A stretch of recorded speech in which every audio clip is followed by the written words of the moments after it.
Ce matin, on poursuit dans Acte 26. On approche de la fin, hein? Après ça, il va nous rester 2 chapitres. Puis après ça, on va aller voir les piliers. Quelles sont les fondations que les actes des apôtres laissent comme fondement à l'Église? Et c'est là qu'on a la véritable histoire du début de l'Église. Et qu'est-ce que c'est? Un petit rappel, la semaine dernière, on avait vu qu'il y avait un nouveau gouverneur, Festus, qui est venu remplacer Félix. Puis il y avait le roi Agrippa qui était venu en visite, venir le saluer, lui rendre ses hommages. Puis Festus disait justement à Agrippa, j'ai rien de certain à écrire à l'empereur à son sujet parce que Paul avait été traduit devant eux pour passer devant eux. J'ai rien. C'est pourquoi je l'ai fait venir en votre présence et principalement devant toi, roi Agrippa, afin que quand il aura été examiné, passé devant nous autres, que j'aie quelque chose à écrire avant de l'envoyer à l'empereur, à César. Parce qu'il me semble pas raisonnable d'envoyer un prisonnier sans indiquer de quoi on l'accuse. Imaginez Paul qui était là, qui a été plus de 2 ans emprisonné. Puis vous vous souvenez aussi, Félix l'avait gardé en prison en espérant qu'il n'était pas y donner de l'argent, puis tout ça. Paul en a arraché, Vous vous souvenez le cantique tantôt qu'on chantait, pleine paix? Paul avait cette pleine paix-là, prête à aller jusqu'au bout pour servir le Seigneur. Puis on avait fait des réflexions à la fin du chapitre 25. Puis on avait vu que Paul poursuivait la mission du Seigneur sans se détourner jamais du but. Puis pour nous aussi, est-ce qu'on est prêt à adhérer à sa mission de faire des disciples, leur enseigner tout ce que le Seigneur nous a dit? C'est ça la mission. La justice importante pour Paul, mais pour nous autres. L'intégrité envers nous-mêmes, on se souvient, Paul qui était même prêt à mourir s'il était coupable. Pas de passe-droit. Si c'est la justice, c'est ça. Si c'est ça que je mérite ça. Sinon, mais ce qui importait le plus, sinon, même s'il n'était pas coupable, on l'aurait accusé pareil, la justice qui vient de Dieu, quel qu'en soit le résultat. Pourquoi? Parce que Paul sait que ça n'y arrivera pas plus que Dieu aura déterminé. Puis si Dieu a déterminé ça, c'est parce qu'il y a une raison majeure, que nous, des fois, on ne connaît même pas, qu'on ne comprend pas. Puis nous, quelle justice qu'on recherche vraiment? C'est quoi, notre justice à nous autres ou celle de Dieu? Est-ce qu'on est prêt à laisser Dieu faire sa justice au moment, puis de la façon qu'il va déterminer lui-même? Tout se joue là. Vous savez, dans notre vie chrétienne, là, face aux injustices, nos injustices qu'on peut faire envers d'autres, premièrement, puis parce qu'on l'oublie souvent. C'est facile de se souvenir des injustices que les autres ont faites à notre égard, mais nous, quelle injustice on fait à d'autres? Puis quand il survient ça, est-ce qu'on est prêt à laisser Dieu agir? Autant pour moi qui a fait des injustices, puis on va en voir un cas ce matin, puis autant pour d'autres qui ont commis des injustices envers ma part. Souvenons-nous de Christ. Christ n'a pas subi d'injustice pour moi. Fait que donc, débutons le chapitre 26. Fait que là, alors Agrippa, Paul comparaissait devant Agrippa, il t'est permis, Paul, de parler pour toi-même. Fait qu'il donnait comme un privilège, t'as vu et entendu, compris par un privilège. Puis Paul aussi l'a saisi, on le voit dans sa façon aussi. Paul, ayant étendu la main devant tout le monde, a parlé ainsi pour sa défense. Roi Agrippa, je m'estime heureux de ce que je dois me défendre aujourd'hui. Je suis heureux de ça, parce que ça aurait pu arriver. Imaginez, ça fait au-dessus de 2 ans qu'il est en prison. devant toi de toutes les choses dont les Juifs m'accusent. Surtout parce que tu connais toutes leurs coutumes et leurs discussions. Je te prie donc de m'écouter avec indulgence. Ici, Paul fait-tu de la flatterie? Non, il est content de parler pour sa défense. Il est content qu'il puisse se présenter devant Agrippa, parce qu'Agrippa, c'est le roi qui connaît bien les Juifs, qui gère tout ça, puis qui connaît tous leurs coutumes. Puis, fait que là, il dit, je vais te dire les vraies affaires. Non, je te prie donc de m'écouter avec indulgence. L'humilité de Paul dans tout ça. Pour ce qui est de la vie que j'ai menée depuis ma jeunesse, telle qu'elle s'est écoulée dès le commencement au sein de ma nation à Jérusalem, elle est connue de tous les Juifs. Paul était reconnu partout, connaissait partout, puis d'ailleurs tout le monde savait que c'était lui qui envoyait pour aller chercher des chrétiens, tout ça. C'était un pharisien très strict. Puis d'ailleurs, au verset 5, parce qu'ils savent dès l'origine, s'ils veulent en rendre témoignage, peut-être qu'ils voudront pas en parler de ça, que j'ai vécu pharisien suivant la secte la plus rigide de notre religion. Et maintenant, je suis mis en jugement pour l'espérance que j'ai dans la promesse que Dieu a faite à nos pères.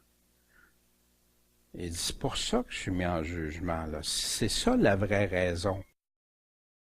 Mais c'est quoi l'espérance de la promesse que Dieu a faite à nos pères? Et dont nos 12 tribus qui servent Dieu continuellement, nuit et jour, attendent l'accomplissement. Mon propre peuple, il fait ça, ils servent Dieu tout le temps, puis ils attendent l'accomplissement de la promesse. C'est pour cette espérance, roi Agrippa, que je suis accusé par les Juifs. C'était quoi cette espérance-là?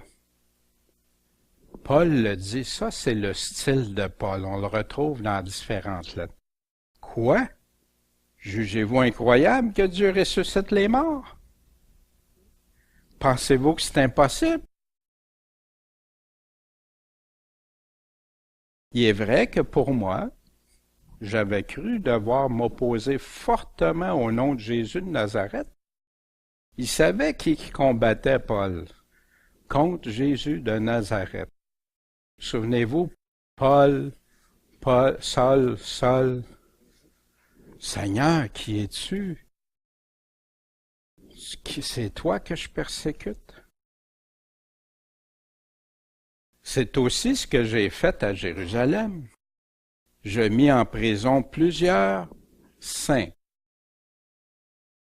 Parce qu'il y en a qui disent les saints, surtout ceux qui parlent pour l'enlèvement, tout ça, que les saints, c'est les Juifs.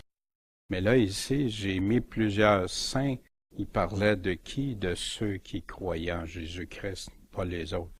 Ayant reçu ce pouvoir des principaux sacrificateurs, et lorsqu'on les faisait mourir, j'y donnais mon suffrage. Ben oui, mon vote était assuré pour ça.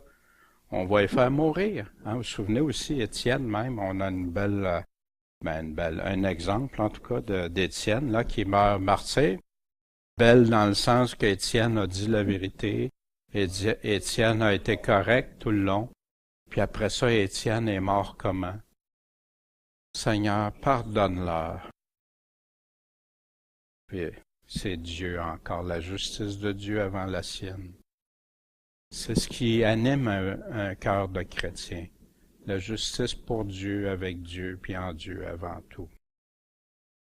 Puis, les châtiant fréquemment dans toutes les synagogues, je les contraignais à blasphémer. Puis, transporter d'une extrême rage contre eux. Une extrême rage. Paul les haïssait. Comme lui-même se faisait haïr du Sanhédrin qu'il poursuivait, puis des Juifs de Thessalonique, puis vous vous souvenez de tout comment ça a commencé? Et je les persécutais jusque dans les villes étrangères. Je me contentais pas de Jérusalem. J'allais dans les autres villes les chercher. Mais il y a une phrase ici, je les contraignais à blasphémer. Qu'est-ce que c'est blasphémer? Moi, depuis que je suis tout petit, j'ai entendu des choses sur le blasphème, et dans ma tête, c'est imprimé au début. C'est utiliser des mots sacrés et tout ça. Allons voir ça. Le mot utilisé dans Strong, c'est le numéro 989 dans le dictionnaire grec. Blasphémos, parler en mal, blasphématoire, abusif, un discours injurieux, des paroles diffamatoires ou outrageantes dirigées contre Dieu. Ça, en gros, c'est la définition qu'on a dans le dictionnaire biblique. Maintenant, on va aller voir bibliquement aussi. Qu'est-ce que c'est avec des exemples bibliques? Il y en a qui ont été faussement accusés. Dans la Bible, dans 1 Roi 21, 10 à 13, t'as Naboth qu'on a accusé faussement d'avoir blasphémé Dieu. T'as Étienne qu'on a accusé d'avoir blasphémé. Puis t'as le Seigneur lui-même qui a été accusé de blasphème contre Dieu. Dans Matthieu 9, 3, Matthieu 26, 65, 66, dans Jean 10, 36.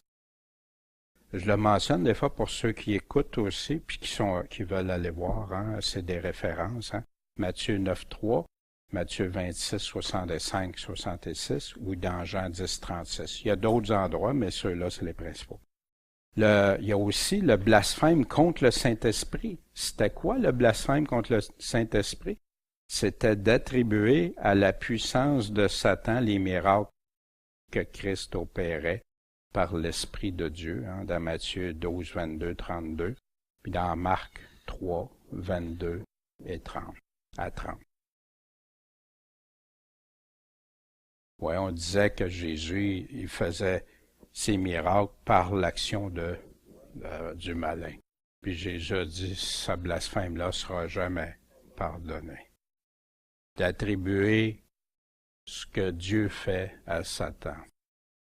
Et parfois, par contre, il y en a qui vont à l'excès, comme je l'ai fait déjà, qui pensaient que je voulais tellement pas imputer des choses, des miracles qui se faisaient de peur de blasphémer contre le Saint-Esprit, parce qu'il y avait des miracles qui se faisaient. Mais c'est pas ça. Il parlait à Jésus, de Jésus. Parce qu'il y a plein de faux miracles. La parole nous met en garde contre plein de faux miracles. Puis il nous dit, jugez de toutes choses, puis testez les esprits. Fait que donc, j'avais une mauvaise compréhension à ce moment-là. Au contraire, parce que les miracles de la fin, il nous dit qu'il y a plein de faux miracles, puis l'Antéchrist va en faire, le malin, etc. Selon Dieu, est-ce que c'est sérieux le blasphème? On va aller voir ça, puis après ça, on va aller aux exemples. Exode 27. Tu prendras pas le nom de l'Éternel, ton Dieu, en vain. Prends-les pas pour rien, le nom de l'Éternel, là. Car l'Éternel ne tiendra pas pour innocent celui qui aura pris son nom en vain, pour rien. Lévitique 24:15 reprend et dit, « Et parle aux enfants d'Israël, et dis-leur, quiconque maudira son Dieu portera la peine de son péché. » Ça arrive-tu qu'il y en a qui maudissent Dieu? Oui, oui. Et celui qui blasphémera le nom de l'Éternel, tout va bien aller, sera puni de mort. C'est les directives qu'il y avait dans l'Ancien Testament. Et toute l'assemblée le lapidera. Pourquoi toute l'assemblée? Des fois, c'est donc bien dur, tu sais. Mais c'était parce que, non, c'est un ensemble, c'est une démonstration, puis s'il aurait fait ça dès le départ, il n'aurait plus eu après. Aussi bien l'étranger que celui qui est né au pays, quand il blasphémera le nom de l'Éternel, il sera mis à mort. Fait que Dieu mettait une haute gravité à ça, puis une grande responsabilité. Aujourd'hui, c'est tout à fait normal de provoquer Dieu, de crier contre Dieu, de faire toutes sortes de choses, de prendre son nom en vain. Même il y en a qui réalisent pas et ils disent que Dieu est comme ça, Dieu fait ci, Dieu nous dit ça. Ils réalisent pas qu'ils utilisent le nom de Dieu en vain. Donner aux autres des occasions de blasphémer, ça se peut-tu, ça? Qu'on fasse blasphémer d'autres personnes? On va aller voir qu'est-ce que c'est. 2 Samuel 12, 14.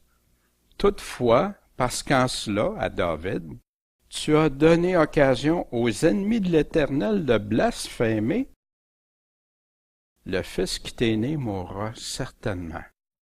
Wow! Oh! Il y a quelqu'un qui va payer pour ce que tu as fait, David. Tu dis, mais voyons donc. Pourquoi? Comment? On va le voir. On retourne juste un petit peu avant.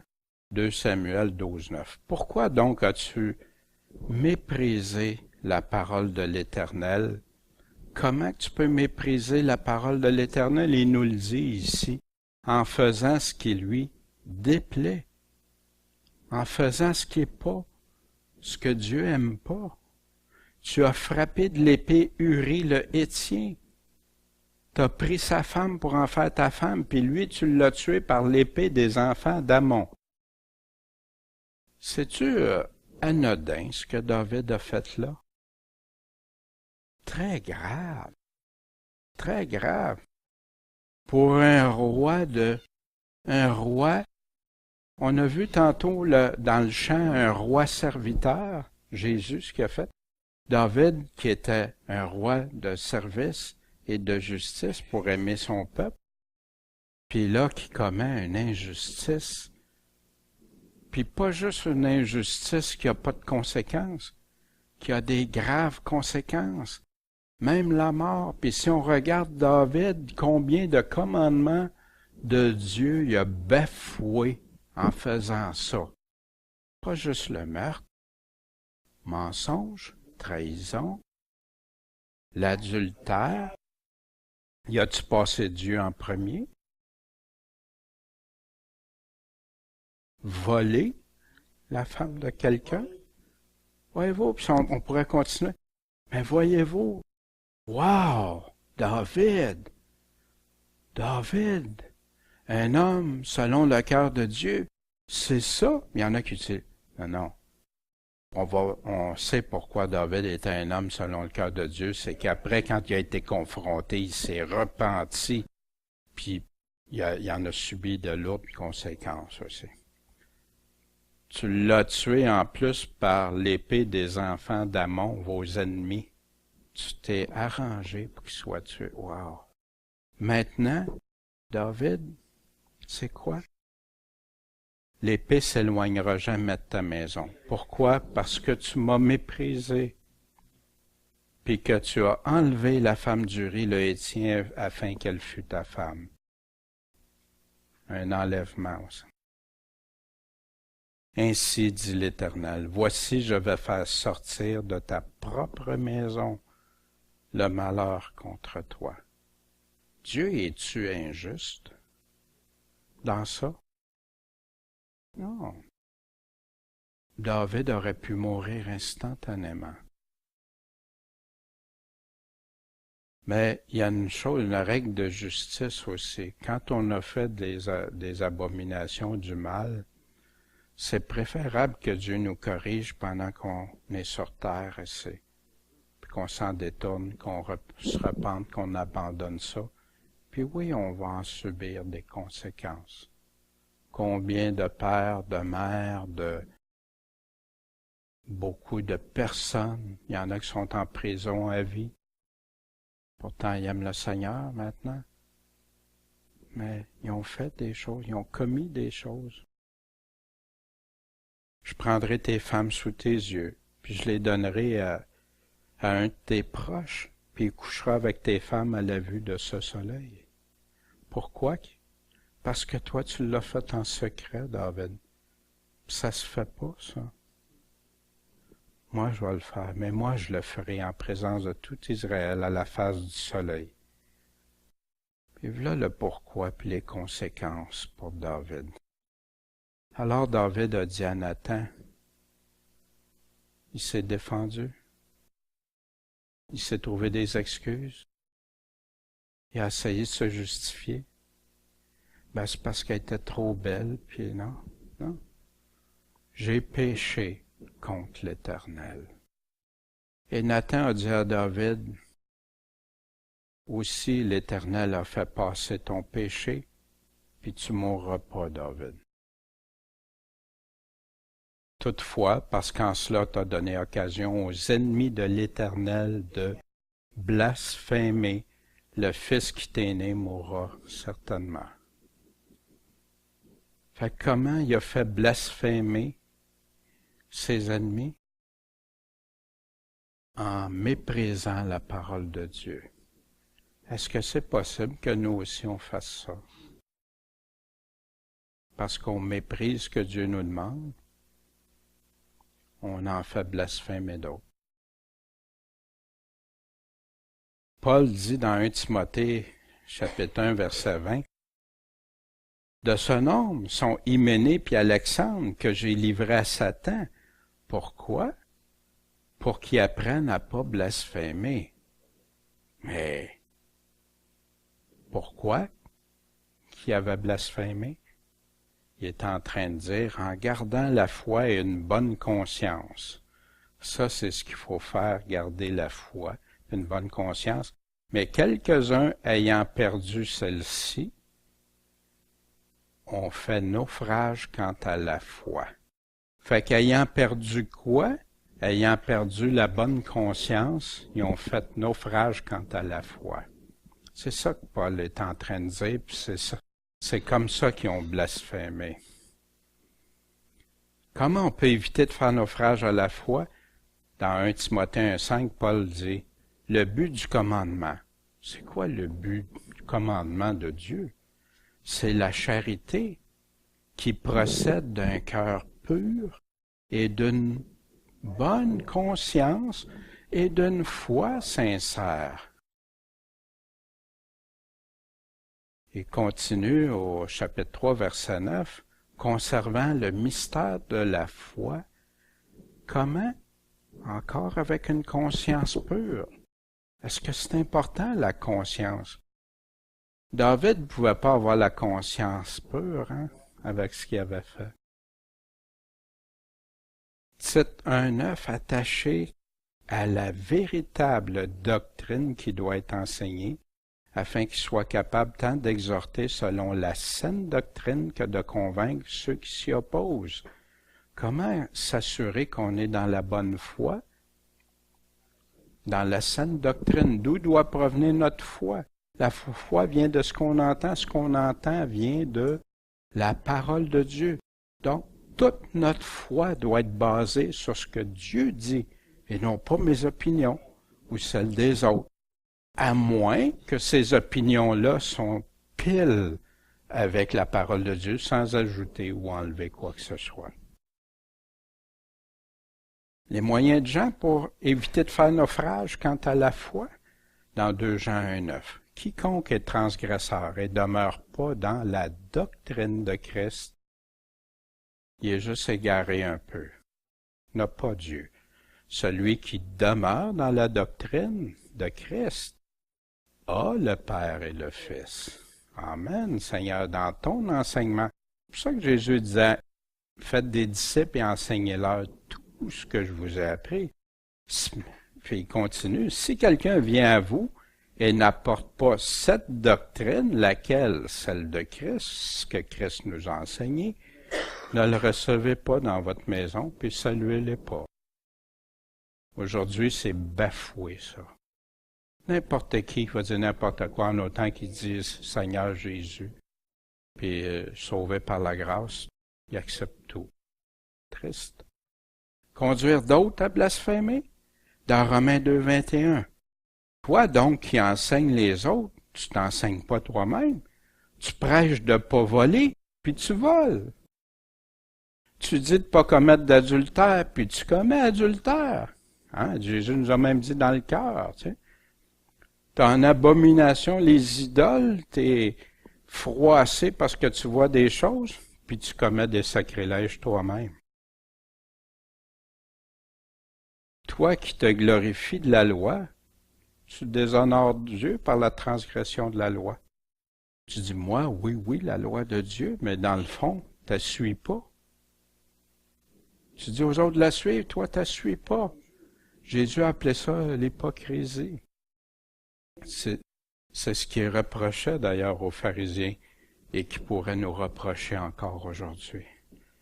Parce que le nom de Dieu est blasphémé à cause de vous parmi les gentils, comme il est écrit.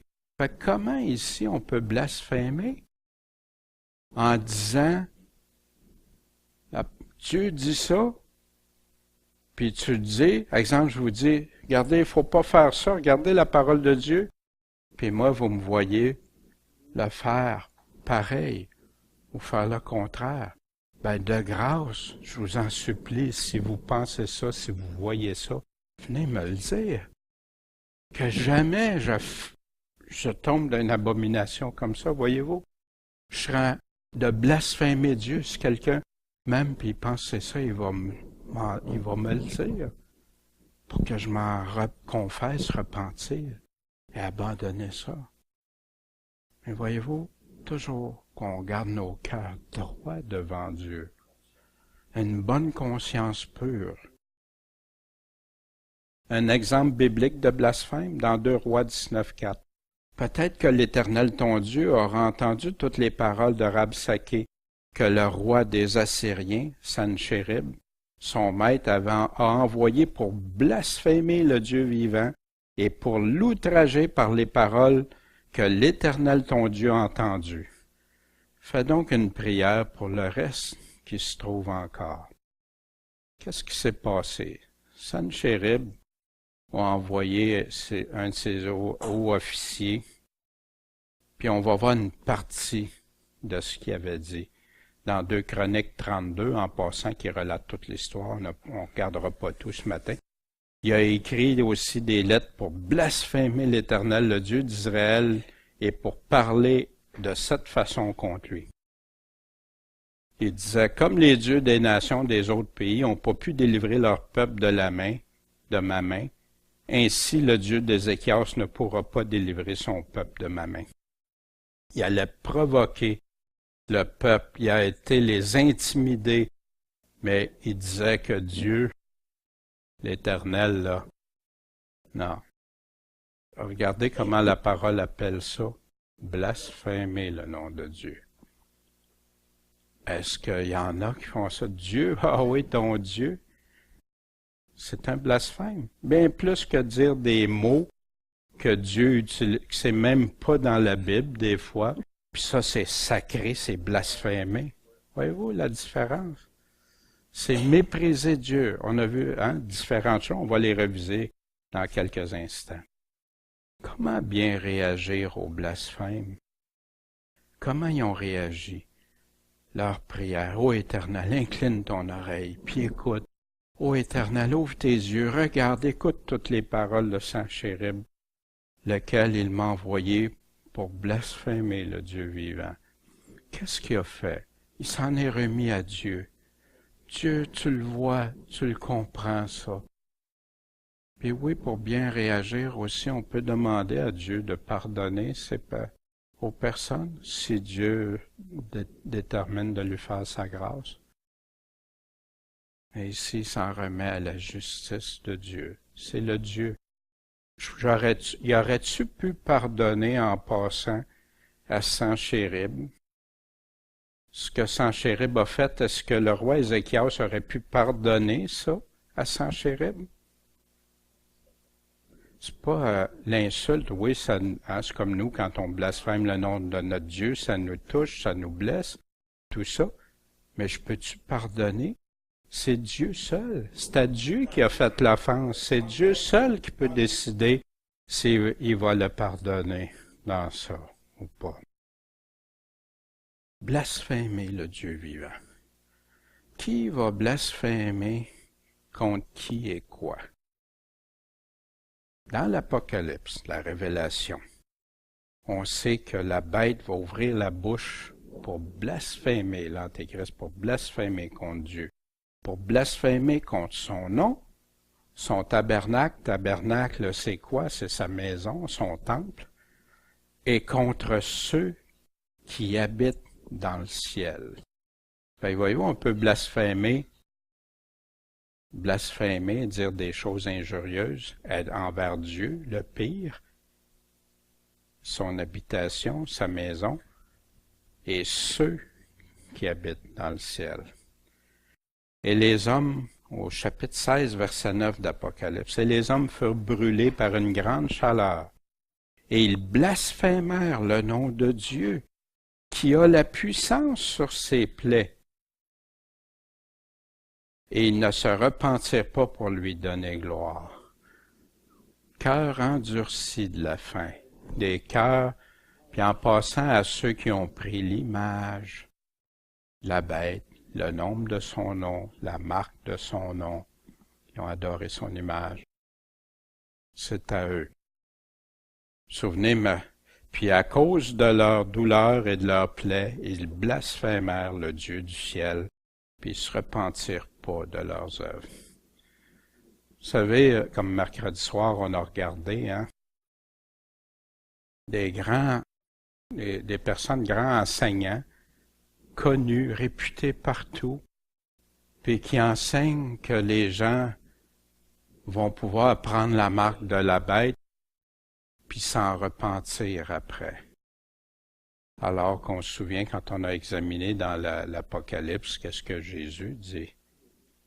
Il dit le contraire. Puis qu'est-ce qui va leur arriver? Moi, ça me déçoit beaucoup. J'ai déjà entendu qu'il y en a qui disaient, si une femme accepte la marque de sa bête par amour pour ses enfants, Dieu va comprendre, va pardonner. Qui contredit carrément les paroles de l'esprit de prophétie qui est Jésus lui-même. Puis, cet enseignant que j'avais confiance, il y avait des choses que je n'étais pas en accord avec, mais qui me semblait un homme qui vend des millions de copies de DVD, de livres, de Bibles avec ses commentaires, puis tout ça, puis qui en arrive à dire que ils vont pouvoir accepter la marque de la bête, puis se repentir après.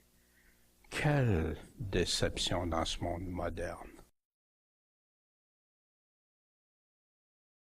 Ça allait de plus en plus. 2 Timothée 3:1. Or, sache que dans les derniers jours, il va y avoir des temps difficiles, parce que les hommes vont être épris d'eux-mêmes, égoïstes, centrés sur eux, aimant l'argent, vains, orgueilleux, blasphémateurs, rebelles à père et mère, ingrats, impies, sans affection naturelle, durs, implacables, calomniateurs, intempérants, pas de contrôle, à les limites, tout à limite, à l'extrême, cruels, ennemis des gens de bien. Ça, il y a plein d'images qui viennent, ennemis des gens de bien. Traîtres, emportés, enflés d'orgueil, aimant la volupté plutôt que Dieu. Puis, ayant l'apparence de la piété. Fait que c'est-tu des non-croyants? Ben non. Ayant l'apparence de la piété, mais en ayant renié ce qui en fait la force. C'est quoi qui fait la force? La parole de Dieu, son Esprit Saint, son éclairage dans tout ça. Éloigne-toi aussi de ces gens-là. C'est plein d'avertissements comme ça. Mais comment faire pour pas faire blasphémer les autres? Pierre nous donne, dans 1 Pierre 3,15, « Mais sanctifiez dans vos cœurs qui? Le Seigneur, Dieu. » Qu'est-ce que ça veut dire, le sanctifier dans mon cœur? Il est maître, c'est juste lui qui prend la place dans mon cœur, qui est le roi de mon cœur, qui est c'est lui qui me dirige. Mon cœur n'est que pour lui, je l'aime de tout mon cœur, toute ma force, toute mon âme, toute ma pensée, puis après mon prochain comme moi-même. J'aime Dieu de tout mon être, mon prochain comme moi-même. des fois, aujourd'hui, c'est rendu inversé souvent. Puis soyez toujours prêts à vous défendre avec dureté, avec douceur et respect, mais auprès de qui? De tous ceux qui vous demandent raison de l'espérance qui est en vous. Des fois, tu vas essayer de le partager à des gens qui veulent pas, ils te le demandent pas, puis ils veulent rien savoir. Mais on peut le partager pareil, puis quand on voit qu'ils veulent rien savoir, Seigneur, il y a juste toi qui peux ouvrir cette porte-là. Encore, Pierre nous dit comment? Ayant une bonne conscience. Si vous saviez combien de fois ça revient dans la parole, afin que ceux qui blâment votre conduite en Christ soient confondus comme s'ils disaient, dans ce qu'ils disent contre vous, comme si vous étiez des malfaiteurs, que vous faisiez le mal. Ici, qui blâment, qui blasphèment, il y a d'autres qui vont dire qui blasphèment votre bonne conduite. Fait que des fois, on peut en faire blasphémer comment? En faisant comme David, ce qu'il a fait. Mais des fois, il y en a qui vont blasphémer. Mais pas parce qu'on a fait le mal, par notre bonne conduite, notre bonne conscience. Il y en a qui vont le faire. Ça devient, c'est pas toi le responsable. Eux-mêmes choisissent de le faire. Eux-mêmes déterminent de blâmer, de blasphémer, de rendre les choses à d'autres. En résumé, comment on peut blasphémer? Mépriser la parole de Dieu, désobéir à Dieu, ne pas marcher dans ses voies. Oui, on blasphème la parole de Dieu. D'utiliser son nom en vain, blasphémer. Faire comme Paul faisait, faire blasphémer, ça veut dire qu'il faisait quoi? Il le faisait renier, rejeter Christ, puis dire des choses contre Dieu. C'est grave. Heureusement que Dieu a eu miséricorde de Paul. Qui qu'on peut blasphémer sur qui, puis quoi? On a vu sur Dieu, premièrement, sur son habitation, son temple. On peut blasphémer comme Jésus avait été accusé de ça, Paul aussi, d'avoir blasphémé dans le temple. Puis quoi aussi? Puis il parle aussi de ceux qui habitent dans le ciel. Comment on peut en faire blasphémer d'autres? Par nos mauvais comportements, parce qu'on n'agit pas selon. Fait que, tu sais, des fois on se dit, hey, moi je veux marcher comme Dieu, mais j'ai des comportements contraires. Je pardonne pas mon prochain, je parle dur contre lui, des jugements, toutes sortes d'affaires, je garde une mauvaise conscience. Ben oui. Mais il y en a comment ils peuvent blasphémer d'eux-mêmes. Ben, des fois, un bon témoignage peut les faire blasphémer aussi. Fait qu'il y a ces deux côtés-là, voyez-vous, il y a ces deux choses-là. Puis comment agir pour empêcher les blasphèmes marcher droitement selon le Seigneur? Puis aussi, de tenter de parler avec douceur, je crois, d'être fidèle à Dieu, puis de tenter. Puis là, si les gens choisissent d'eux-mêmes, la seule chose qui reste, c'est de prier pour nos ennemis. Mais en ayant une bonne conscience que nous, on reste dans la bonne conscience quand même, qui disent n'importe quoi. Voyez-vous, pourquoi aussi c'est important de le déterminer? Parce qu'il y en a beaucoup, ils vont parler de notre témoignage envers les autres. Mais notre témoignage, c'est quoi? C'est de vivre dans la sanctification. C'est ça le témoignage. C'est pas de... Mais là, si eux autres déterminent, on a un mauvais témoignage parce qu'on suit Jésus-Christ. Mais je m'excuse. Gloire à Dieu, c'est ça qu'il nous demande. Je vais plaire aux hommes ou à Dieu, voyez-vous. C'est ça un bon témoignage, c'est de vivre selon les critères de Dieu. pas selon les critères du monde qui veulent qu'on s'adapte au monde. Voyez-vous? C'est ça la différence. On poursuit dans Acte 26 au verset 12. « Et comme je me rendais à Damas, avec un pouvoir et une commission des principaux sacrificateurs pour aller les faire blasphémer, les véritables croyants, je vis au roi, en chemin. » Voyez-vous? En passant, j'ai souligné au roi. Qu'est-ce qu'on fait? Quand on parle à quelqu'un, savez-vous ce qui est important de faire? Le personnaliser. Si je connais le prénom de la personne, que ce soit en parole ou l'écrire même, t'inclus son prénom ou son nom, ou même monsieur ou madame, tu l'inclus. Pardon? Ou son titre. Dans ce cas-là, c'est le titre. Ouais. Tu passes devant un policier, monsieur l'agent, monsieur sergent, etc. Tout ça. Ben oui. En respect, puis tu personnalises. Puis là, qu'est-ce qui se passe? Si quelqu'un t'arrive à la clinique médicale, on dit oui, le patient a tel numéro, ou voici monsieur Michel. Hein? Oh, ça change-tu quelque chose? Ben oui.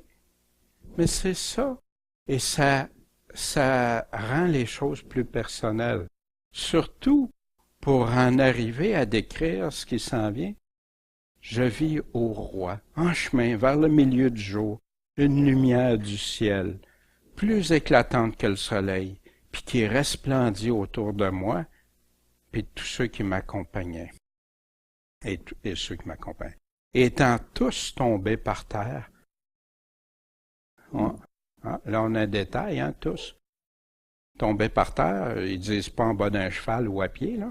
En tout cas, ils sont tous tombés à terre. J'ai entendu une voix qui me parlait et me disait en langue hébraïque. Ah! Et Paul s'est fait parler en langue hébraïque. Saul, Saul, pourquoi me persécutes-tu?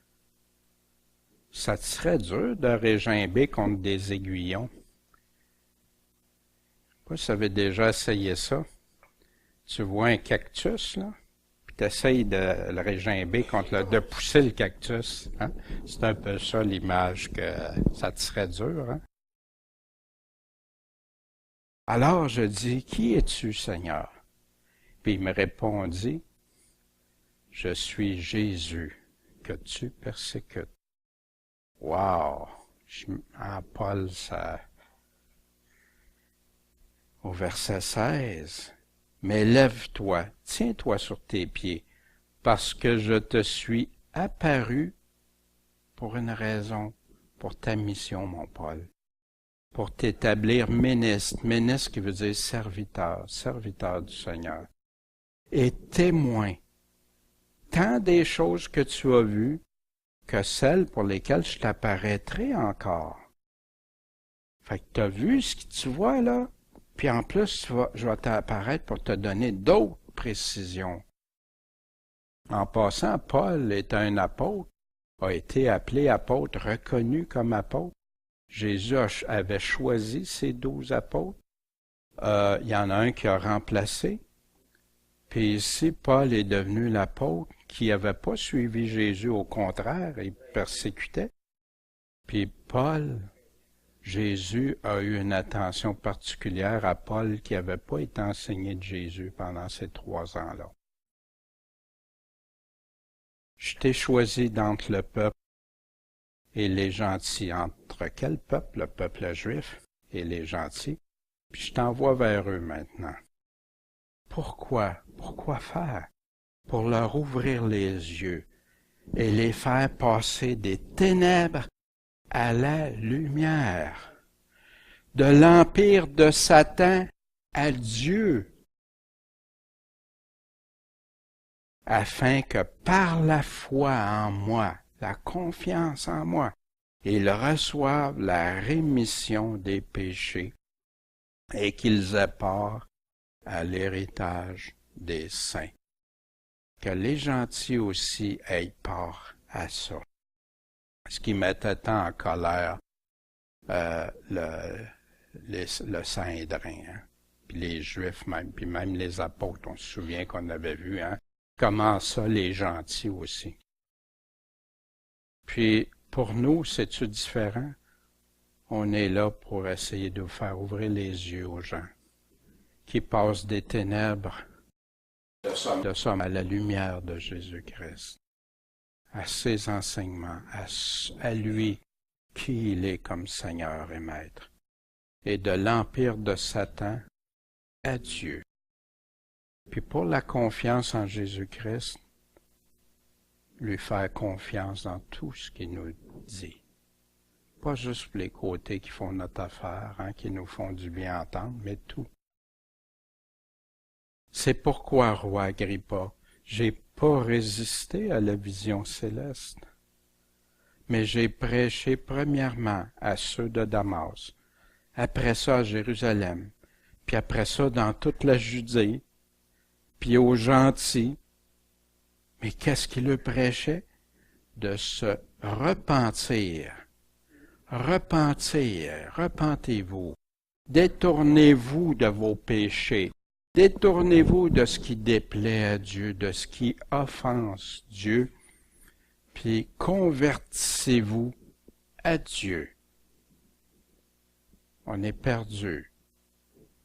On a besoin de la conversion à Dieu. Une conversion, pas juste pendant quelques instants, une conversion quand je suis transformé, une conversion transformée à Dieu, à vivre selon Dieu, selon ses critères, en faisant des œuvres. Hein? Ben non, il ne faut pas faire d'œuvres si on est sauvé. Caricature, mais c'est pratiquement ça qu'on entend aujourd'hui souvent. En faisant des œuvres, mais quelles œuvres? Qui sont dignes de repentance, porter du fruit de repentance de Dieu, selon ce que Dieu a déterminé qui était bon, bien ou mal. C'est pour cela que les Juifs, m'ayant pris dans le temple, ont cherché à me tuer. C'est pas à cause de ça.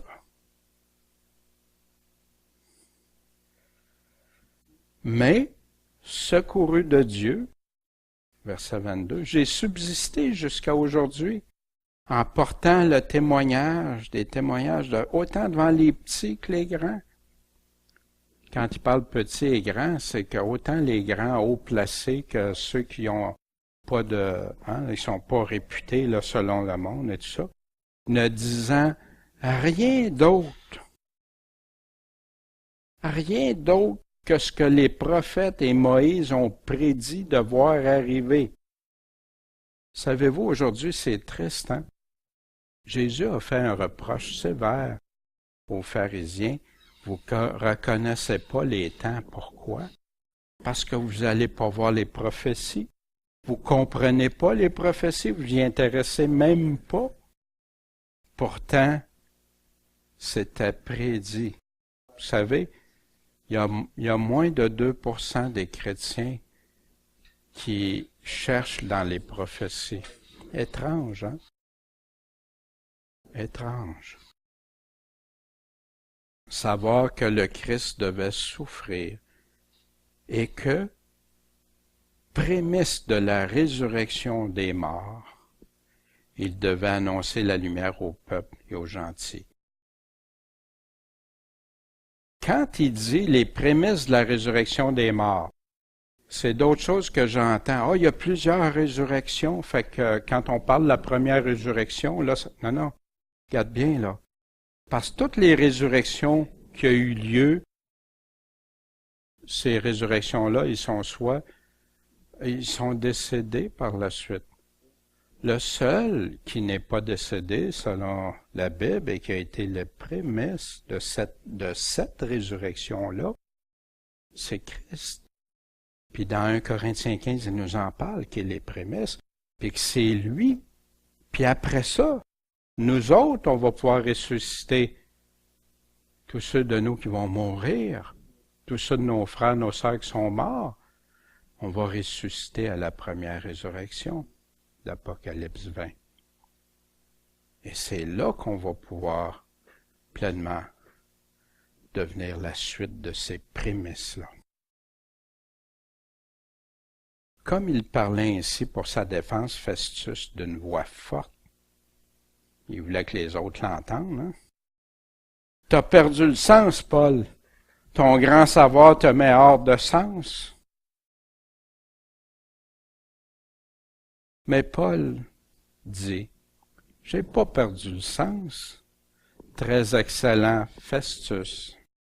Puis très excellent, hein, c'était comme ça qu'il s'appelait. C'est pas pour rien, on appelle excellence. Hein.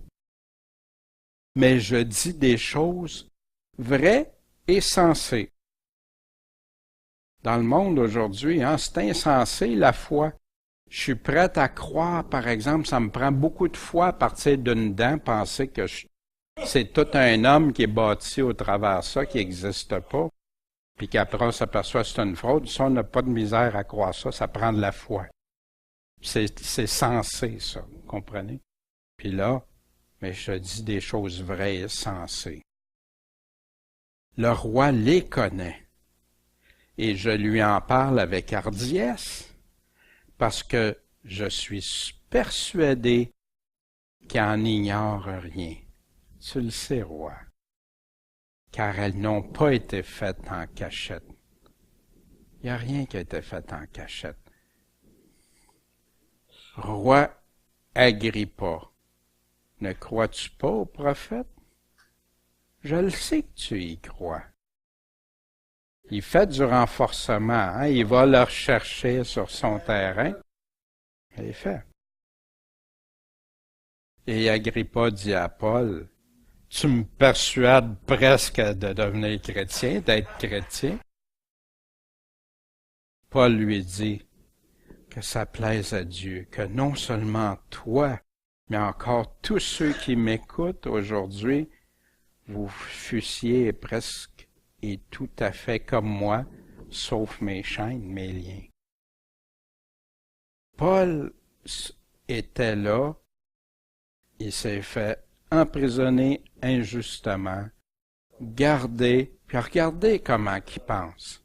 Il est-tu en train de vouloir condamner, être en colère, puis sa justice, c'est injuste comme fait? À quoi qu'il pense? C'est ça un cœur de chrétien. Il va penser aux autres qui en viennent à la lumière. Paul, c'est un vrai de vrai. Ce qu'il vient de dire, là, il vit. Il n'est pas en train de dire, de prêcher quelque chose, de se convertir, de se repentir, puis après ça, être dur. Non. Son âme soupire après ça. Paul ayant dit cela, le roi, le gouverneur et Bérénice et ceux qui étaient assis avec eux se sont levés. Et en se retirant, ils se disaient entre eux autres, cet homme n'a rien fait qui soit digne de la mort ou de la prison seulement. Puis Agrippa dit à Festus, cet homme pouvait être relâché s'il n'en avait pas appelé à César.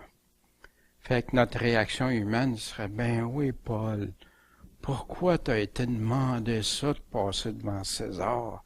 Tu serais libre, là. Ouais, Paul serait libre, mais il serait pas libre de la mission que le Seigneur lui avait confiée. Parce que le Seigneur lui a dit qu'il était pour s'en aller jusqu'à Rome, devant en sécurité, protégé, nourri, logé, même si c'est pas la façon qu'il préférait. Puis que Paul s'en allait accomplir la mission que le Seigneur. Fait que Paul aurait été relâché là. Je pense pas qu'il aurait pu avoir accès jusqu'à César à Rome. Que nous en disaient des anciens pasteurs, professeurs de l'Église de Genève de ce chapitre? Dans le discours que Paul a fait en présence du roi Agrippa, pour rendre raison de la conduite qu'il avait eue avant puis après sa conversion, on découvre un caractère de sagesse et de modération, et en même temps d'ingénuité, de fermeté et de courage qui marquent bien clairement l'innocence, qui était innocent dans tout ça, puis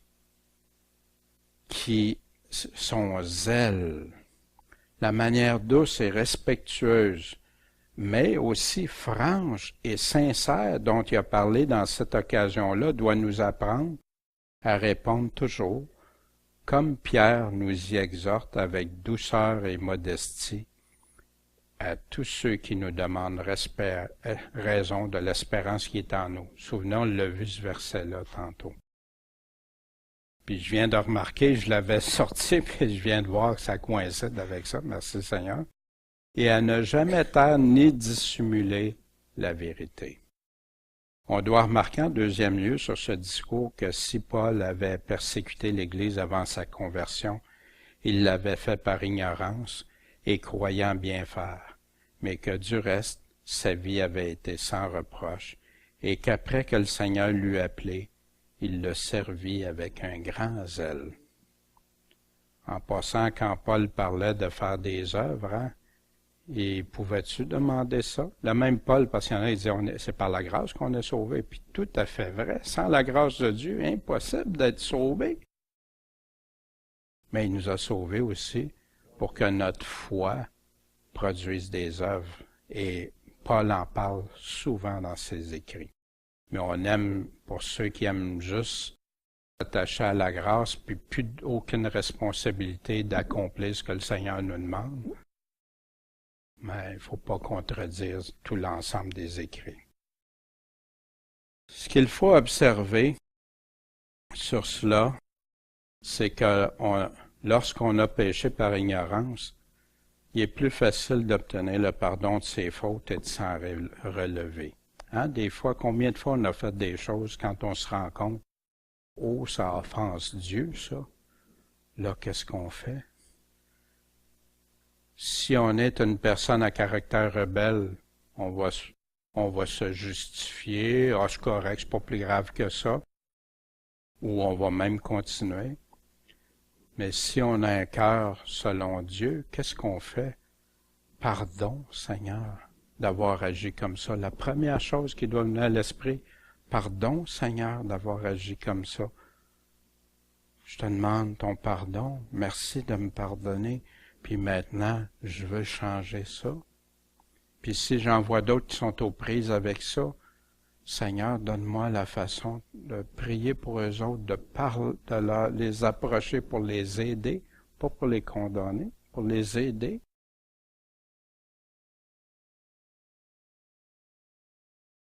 Que Dieu se fait connaître tôt ou tard à ceux qui ont le cœur bon. Et que dès qu'il nous appelle, on doit suivre notre vocation et lui obéir. Ça, c'est une autre chose aussi, le cœur bon. Des fois, on entend, notre cœur est tortueux, puis c'est vrai que notre cœur peut être tortueux. Mais Jésus, il dit quoi? Ceux qui reçoivent la semence, la parole de Dieu, dans un cœur bon et honnête. Et ça fait référence à ça. Et dès qu'il nous appelle, nous devons suivre notre vocation, notre mission et lui obéir. Nous voyons dans le jugement que Festus fit de Paul en le traitant d'insensé que les choses les plus graves paraissent une folie à ceux du monde. Et la réponse sage et respectueuse que Paul a faite à Festus nous donne un bel exemple de modération et de fermeté. Parce que Paul il aurait pu s'emballer, ses émotions, réagir, parler durement, puis même, non? Modération et fermeté. Luc rapporte une particularité remarquable. C'est que le roi Agrippa, entendant parler Paul, lui dit « Peu s'en faut que tu me persuades d'être chrétien. » Il y a comme, c'est à quoi l'apôtre répondit en souhaitant que ce prince et tous ceux qui étaient présents deviennent chrétiens en effet. Sur cela, on doit remarquer qu'Agrippa faisait possession de la religion des Juifs et qu'il croyait aux prophètes Il a pas rejeté. Il a confirmé. Les prophètes, c'est de ça qu'il parlait. Ce qui fit qu'il trouva la vraisemblance dans le discours de l'apôtre. Mais cette impression ne fut pas salutaire puisque ce roi ne se soucia pas d'aller plus loin, de s'instruire plus en détail en avant. Il est inutile d'être un peu touché par la parole de Dieu, puis être un demi-chrétien et à peu près. Puis voyez-vous, c'est un des problèmes des églises modernes. Des gens qui sont à peu près comme ça, mais que c'est tous frères et sœurs et tout mélangé ensemble. Non. La parole de Dieu nous amène à un engagement. Ceux qui m'aiment m'obéissent. Ceux qui m'aiment me suivent. Ceux qui m'aiment m'écoutent. Enfin, le roi Agrippa et le gouverneur Festus, après avoir entendu Paul, a examiné les accusations qu'on formait contre lui, jugèrent qu'il était innocent. Il aurait même pu le renvoyer absous s'il n'en aurait pas appelé à l'empereur. Par ce moyen, cet apôtre fut justifié et fit qu'on l'envoya à Rome. Il ne fut pas envoyé comme un criminel, ce qui aurait été un obstacle pour la prédication de l'Évangile. Ah oui, là c'est un criminel qui arrive, là. Fait que qui a le goût d'écouter quelqu'un qui vient de tuer quelqu'un, un meurtrier, puis tout ça? À part d'autres meurtriers, là. Puis Dieu a utilisé ça, des témoins comme ça qui se sont convertis puis qui ont été auprès de d'autres meurtriers. Mais pour aller faire sa mission à Rome, comment Paul aurait passé si tout de suite en arrivant, il aurait eu la grosse étiquette, ça c'est un criminel. Ça aurait pu bloquer son témoignage, que les gens qui auraient eu à parler n'auraient pas été ouverts. Il devait annoncer dans la ville où il s'en allait, à Rome. Ainsi, Paul éprouva dans cette occasion une protection particulière de Dieu.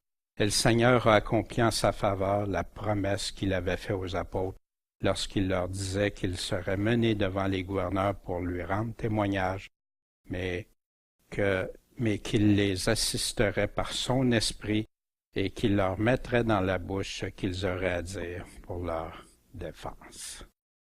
Amen. Petit chapitre. Je suis parti à partir que Paul faisait blasphémer pour tenter d'éclaircir à notre niveau qu'est-ce que c'est vraiment le blasphème, comment on peut, et nous, s'en préserver premièrement, de jamais faire ça. Moi, je réalise que je l'ai déjà fait envers Dieu. Je m'en suis senti énormément désolé, déchiré. Puis les paroles de Jésus m'ont été réconfortantes quand il disait « Tout blasphème sera pardonné, sauf ceux sur l'Esprit Saint que Jésus était du malin au lieu d'être de Dieu. » Dieu merci, je mets ça. Merci Seigneur. Tout blasphème peut être pardonné. Et ça, c'est la grâce de Dieu, sa miséricorde. Puis après, quand on a obtenu sa grâce, plus jamais on veut faire des choses semblables. Dans les réflexions, pour conclure, vous savez, j'aime conclure par ça, parce que des fois, on a vu plusieurs aspects qui nous ramenaient, mais soyez libres. Ça, c'est juste là à titre d'indicateur, à titre de réflexion. S'il y a des choses qui s'appliquent ou qui ne s'appliquent pas, ou vous avez peut-être d'autres points qui vous ont touché. C'est ça, laisser la parole de Dieu parler. Moi, je reviens ici comme enseignement pour faire ressortir des choses. Et des fois, Dieu peut nous parler, il y a un petit point, là. Juste un petit point. Et celui-là, Seigneur, moi, ça me semble petit. Mais peut-être que vis-à-vis de toi, c'est gros comme ça, mais moi, je le vois petit. Ou des fois, je peux voir ça très gros, mais toi, tu le vois pas de cette ampleur-là. C'est d'être juste avec la parole de Dieu. Suis-je disposé, comme Paul, à me conduire avec respect et douceur, tout en restant ferme devant quiconque. Parce qu'on sait aussi que Paul le fait là, mais il l'a fait dans d'autres occasions, puis il dit à Timothée de rester ferme et douceur. Est-ce que je prendrai les occasions que le Seigneur place devant moi? Moi, ça m'est arrivé de manquer des occasions que le Seigneur a placées devant moi. Seigneur, pardon. Mais pas pour me morfondre puis me flageller, non, non. Dieu, là, avec ça, montre-moi comment que ça se produise plus. Comment je peux être davantage préparé à ça. Puis même moi à cœur quand c'est le temps. D'autres fois aussi, je me suis rendu compte que c'était pas le temps. J'ai parlé trop vite au lieu. Seigneur, donne-moi cette sagesse-là. Montre-moi quand c'est le temps. Paul est un bel exemple de ça. Dieu lui a servi une occasion en or pour qu'il parle. Paul l'a bien utilisé. Suis-je une occasion de blasphème pour d'autres? Mais juste selon un critère de Dieu. Je vais me préoccuper surtout si je deviens une occasion de blasphème parce qu'il me voit faire des choses qui ne sont pas selon un critère de Dieu. S'ils sont selon un critère de Dieu, comment est-ce que je réagis quand on blasphème Dieu et sa parole? Comment je réagis à ça? Seigneur, donne-moi la sagesse. Souvent, par notre présence, les gens vont être même mal à l'aise, des fois. Mais dans la tête des gens, ils voient ça, eux, comme parce qu'ils utilisent des mots. C'est un mot, des fois dit irrespectueusement. Ou, exemple, moi j'aime bien dire, t'aimerais-tu ça, je prenne le nom de ta mère quand je suis en colère, ou fâché, ou de ton père, ou tout ça, tu sais. Ah. Quoi, Dieu, c'est une approche. Il n'y a pas juste cette approche-là. Parfois, c'est de faire réaliser, mais le plus important, c'est quoi le blasphème? Mépriser la parole de Dieu pour ceux qui la connaissent, comme David y la connaissait.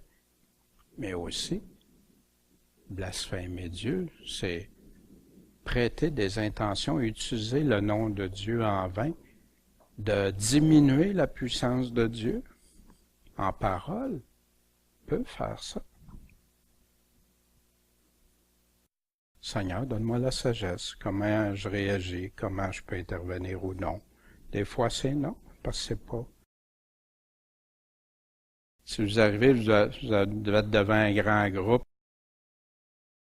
de travailleurs très durs ou je rentrais dans une brasserie. Pas que vous seriez là, mais rentrer dans une brasserie ou des gens qui sortent d'une brasserie pour commencer à leur dire de ne pas blasphémer. Ça se peut que ça tourne. Que ça produise rien. Hein? Mais, comprenez, c'est dans ce sens-là. C'est là, il y a des temps que c'est. Mais si on me demande, par contre, comment ça se fait, toi, tu blasphèmes pas, ou prêt à répondre avec douceur.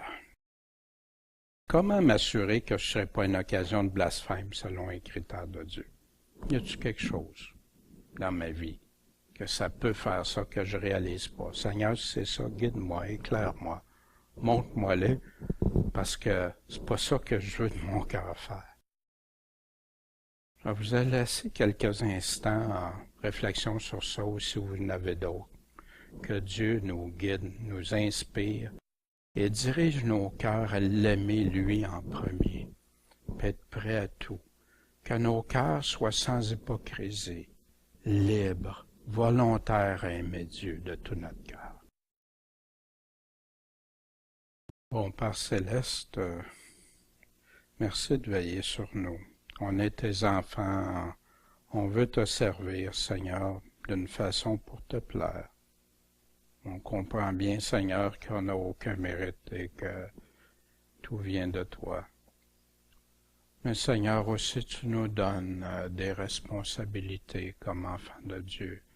Tu nous demandes d'être intègres, d'être sans hypocrisie, avec une conscience pure, Seigneur.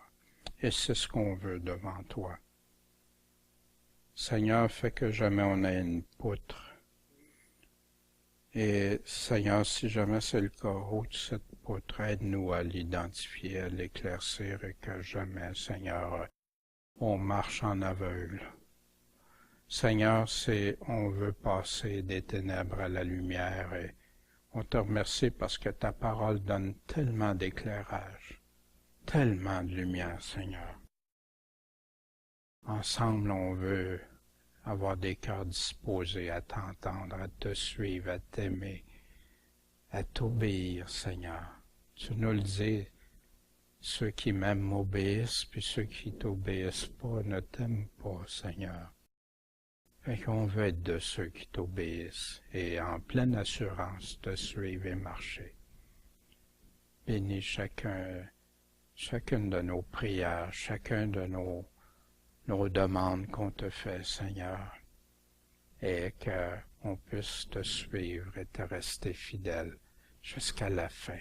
Persévérons ensemble avec notre Seigneur Tout-Puissant, en ton Saint nom, Jésus. Amen.